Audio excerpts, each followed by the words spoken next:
Just ahead on Black Issues Forum, conversations about sexual abuse and assault are often buried under layers of stigma and silence, especially when the victims are men. In a society that associates strength with silence, how do Black men carry unspoken trauma?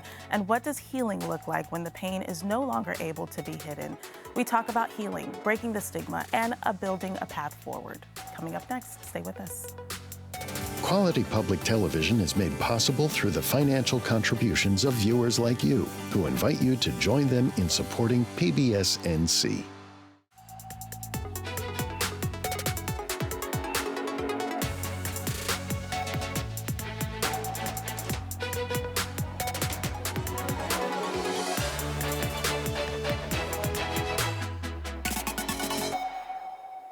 Welcome to Black Issues Forum. I'm Kenya Thompson. Today, we're stepping into a conversation that's often left in the shadows. Sexual violence against men is real, yet for generations, many have suffered in silence, out of shame, fear, or a sense that their pain doesn't fit in society's narrative. But there's no healing in remaining silent. Today, we break that silence. We listen, we honor, and we learn from those who have survived and from those committed to helping others heal. We would like to advise that this program includes discussion of sexual trauma, including detailed experiences of male survivors. Some content may be emotionally difficult or triggering and may not be suitable for younger viewers. We encourage all of our viewers to care for their well-being and step away if needed.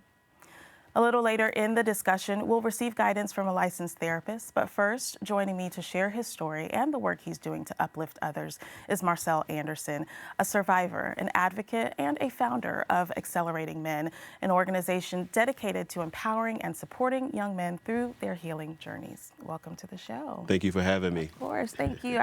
I want to say at the top, thank you so much for being here, for being willing to share your story, as I know you have already. Let's just get right into it. Why are we here today? Share a little bit of your story.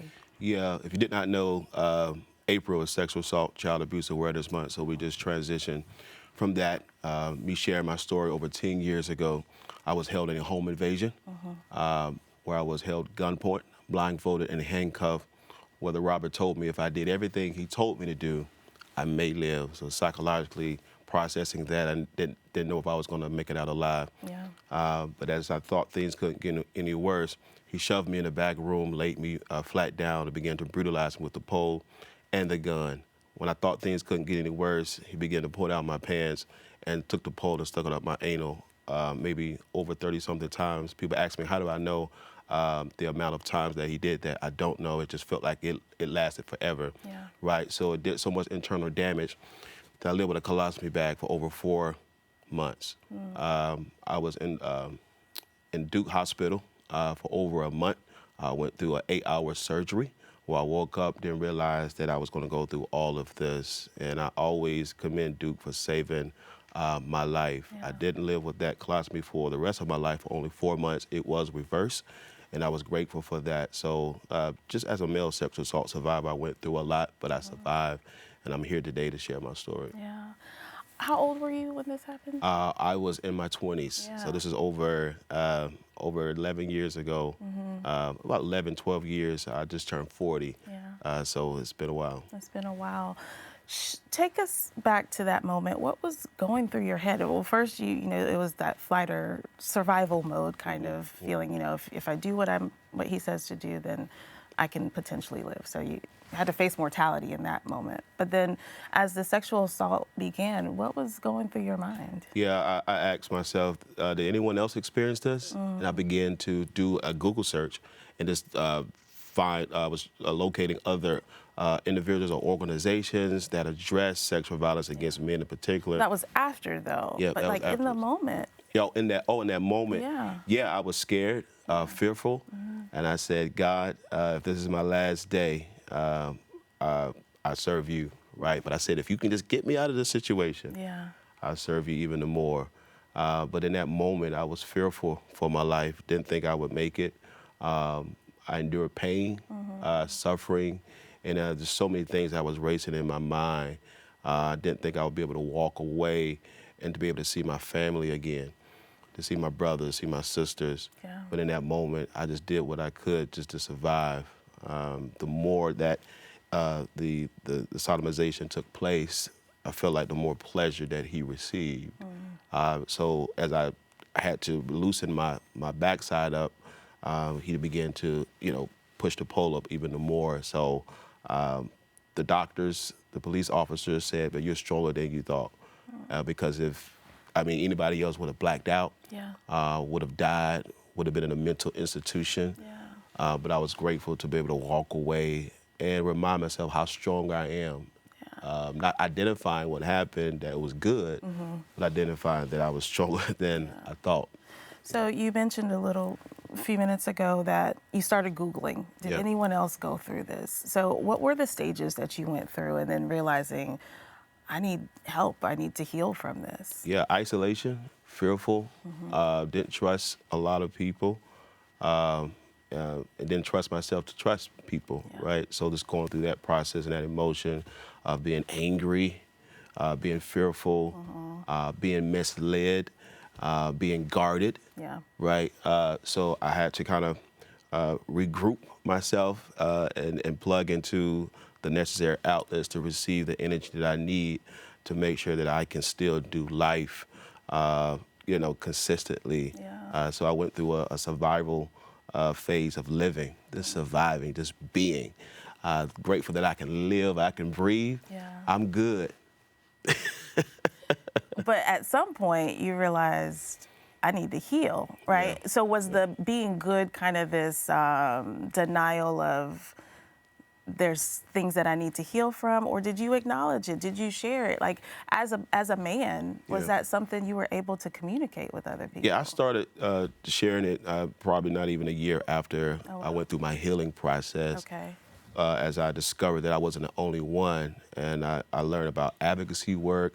How do I share my testimony? Because I was an artist developing my new record. So I was, I'm a singer, so I was outgoing and sharing my personality. So I incorporated my story into my musical presentation. So when I would sing, I would exhort or share my story in those presentations. So I had the opportunity to be able to hear through my purpose, right, through my assignment.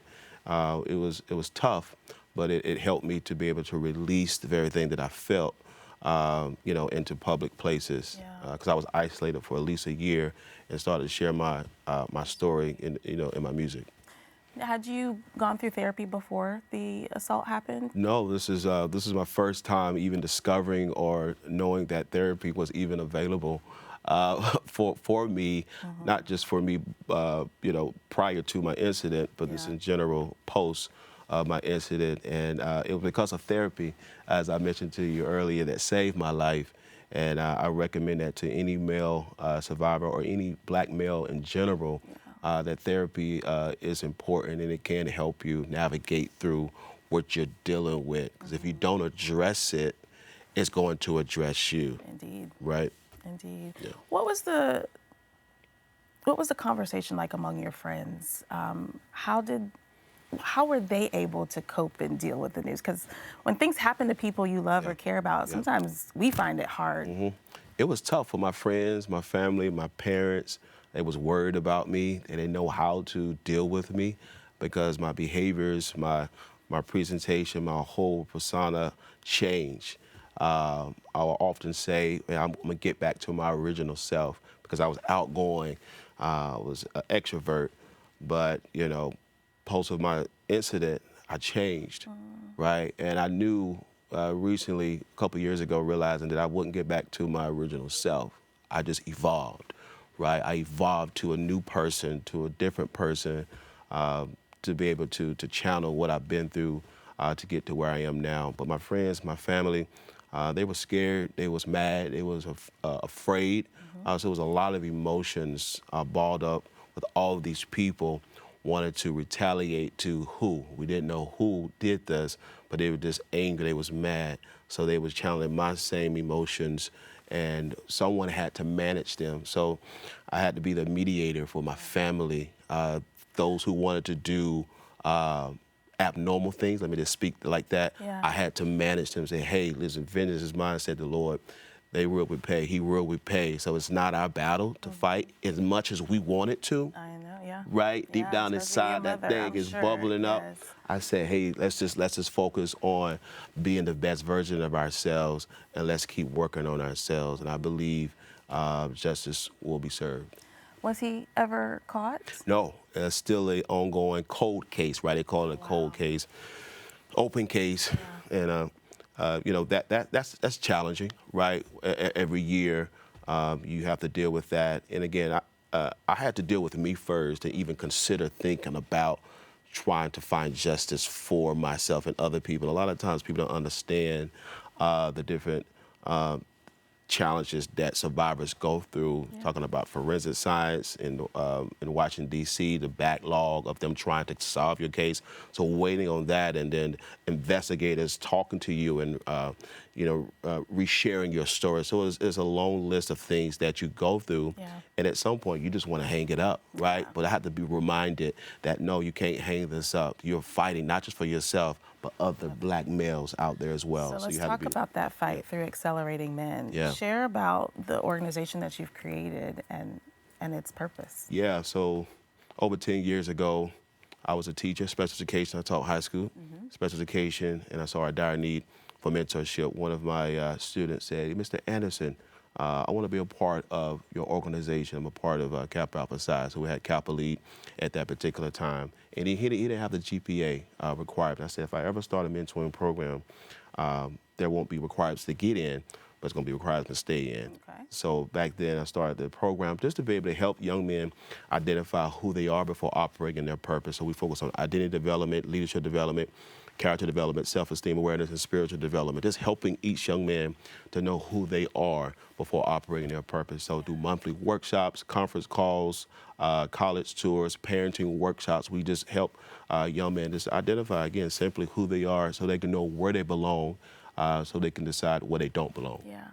Well, I want to pause you there. Okay. Thank you again for your vulnerability. I want to share a clip before we go to our therapist that's coming on to answer some more questions.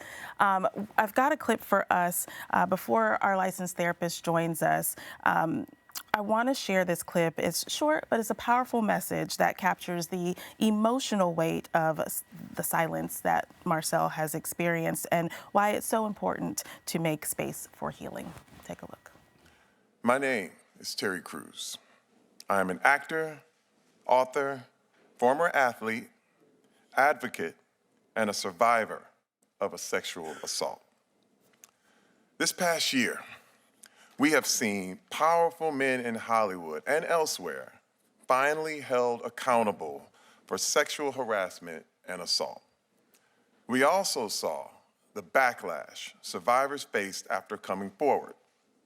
I wanted these survivors to know that I believed them, I supported them, and that this happened to me too. This encouraged me to come forward with my own experience and reflect on the cult of toxic masculinity that exists in our society. Then, in 2016, while at a party with my wife, I was sexually assaulted by a successful Hollywood agent. The assault lasted only minutes, but what he was effectively telling me while he held my genitals in his hand was that he held the power, that he was in control. The first reaction was to be violent. And I immediately held back. Why weren't you? You're a big, powerful man. Why didn't you? Senator, as a black man in America, Say it as it is. I think it's important. you only have a few shots at success. You only have a few chances to make yourself a viable member of the community. I'm from Flint, Michigan. I have seen many, many young black men who were provoked into violence, and they were in prison, or they were killed, and they're not here. My wife, for years, prepared me She said, if you ever get goaded, if you ever get prodded, if you ever have anyone try to push you into any kind of situation, don't do it. Don't be violent. And she trained me. I'll be honest with you. It was the strength of my wife who trained me and told me, if this situation happens, let's leave. And the training worked.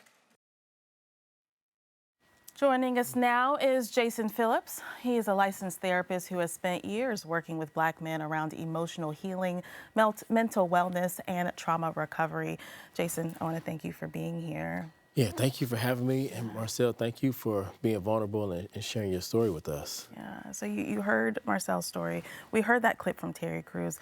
What are your thoughts from a clinician's point of view of how this is prevalent in the Black male community? I think it's a lot more prevalent than what we know about because of some of the things and patterns that happen when somebody does encounter sexual abuse or sexual trauma. Marcel alluded to some. I use the acronym SIGN, which the S stands for shame. Why did this happen to me? How did this happen to me? Then there's intimacy issues, not just in the bedroom, but also being close to people, lack of vulnerability. The G standing for guilt, meaning I'm feeling guilty for speaking up. I'm feeling guilty for allowing this to happen. And then the N for not enough. No matter what I do, no matter what I say, it seems like there's not enough, and I end up feeling helpless and hopeless. Yeah. Marcel, you alluded to some of those attributes in that acronym. Can you expound on feeling those things? Yeah, I agree with all four, and I'm going to utilize them too in my work. Again, just getting close to people because I'm thinking this is going to happen again. Just protecting my outer and my inner shell. Hoping that this doesn't happen to me. So it was difficult for me to build relationships, again, whether that's family relationships, personal or professional relationships. But I had to, again, deal with my issues to be able to be open, to be vulnerable, to be able to share who I really am with the world. Yeah. You know, for you, your assault was something you couldn't hide, right? Because of how it happened and then the ramifications of what happened from it. Jason, when we think about young boys who experience sexual assault, oftentimes it's hidden. We don't see it. But what do we see when something like that is happening? A lot of times we see somebody being more closed off. We see them being so not expressive with their emotions, or when they do express them, it comes out as anger, irritability, frustration, taking it out on people that are closest to them. But when you get to the core root of the issue, oftentimes there's underlying trauma that is hard to be addressed because of the lack of trust. So even if you are even in therapy, there may take weeks, months, or longer before you actually say, this is why I'm here. Marcel, when you realized you needed to go to therapy, what was the consensus like with your family? Because I know, you guys come from a faith-based family. Was it just pray about it, or was it pray about it and go to therapy? Yeah, a combination of both. Pray about it and go to therapy because you're not the same. Yeah. Your behaviors, your responses towards life, yourself and people is not healthy. Right, so they wanted me healthy and whole, right? So they was concerned about how I responded to myself, themselves, and my life in the society. So it was important for me to, again, deal with what I was dealing with before it dealt with me and almost killed me. Yeah. We're fortunate now, I think, with social media and just having more vehicles to be heard, that we see a lot more Black men talking about therapy. In Kendrick Lamar's album, Mr. Morale and the Big Steppers, he talks about a line of, and I won't say the exact words, but real men don't go to therapy, right? That was a line. And he said, he further explained that our parents don't know about that therapy. Our grandparents don't know about that. You live and you experience and you go through things and you deal with it right then and there, or you don't ever deal with it at all, right? We learn to hold everything in.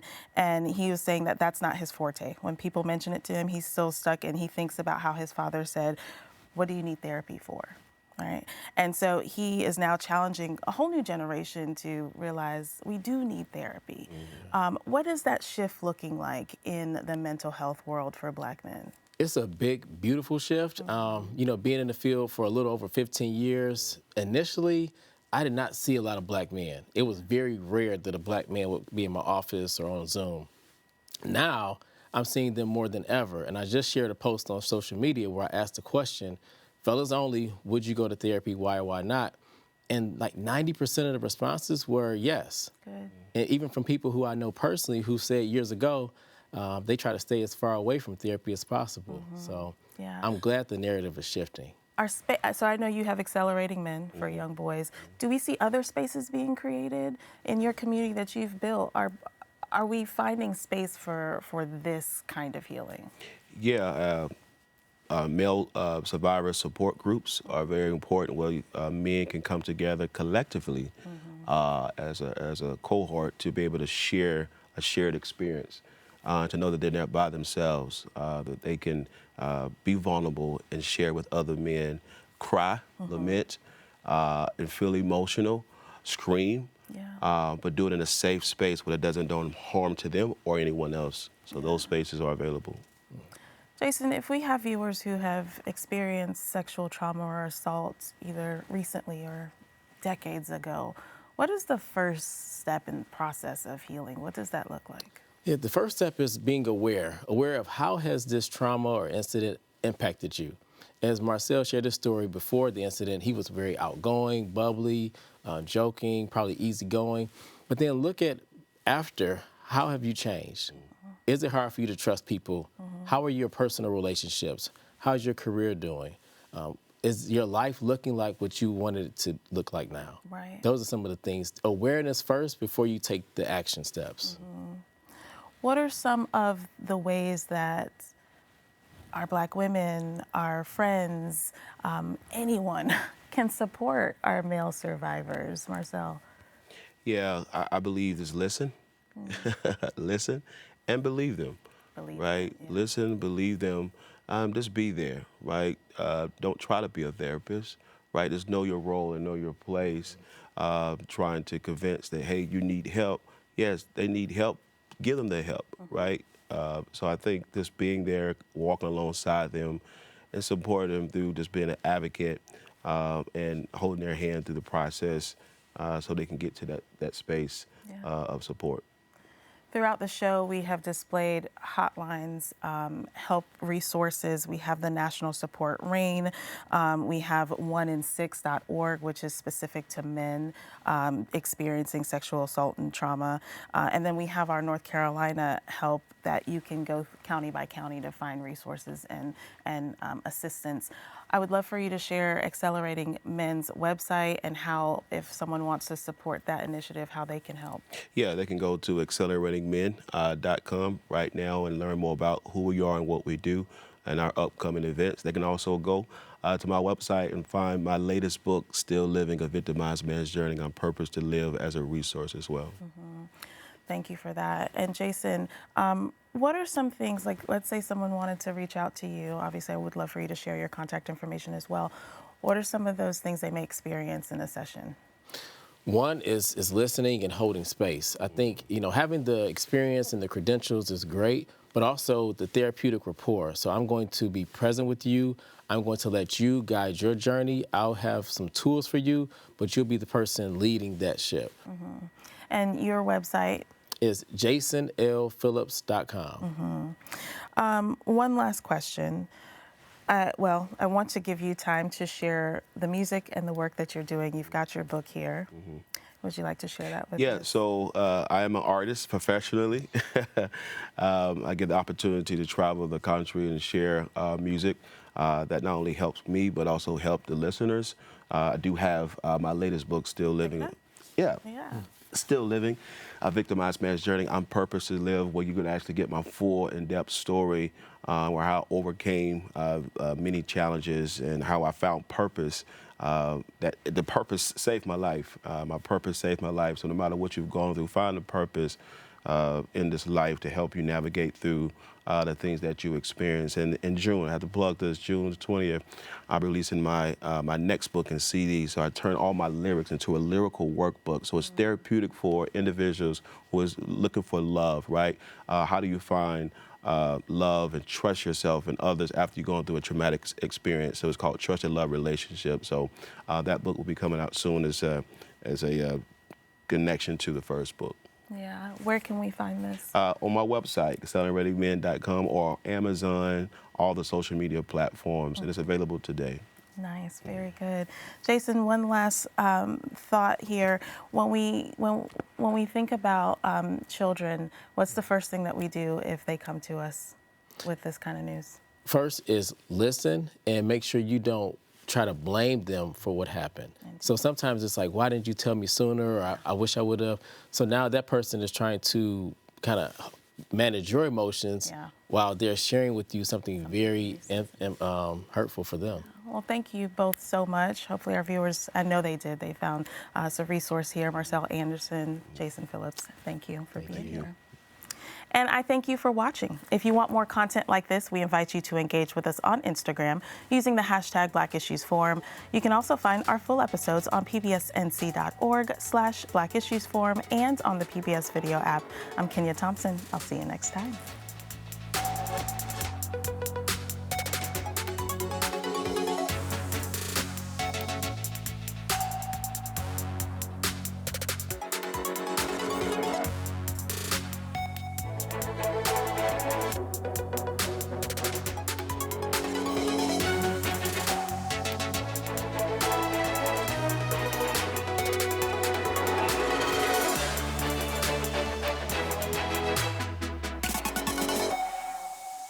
Quality public television is made possible through the financial contributions of viewers like you, who invite you to join them in supporting PBS NC.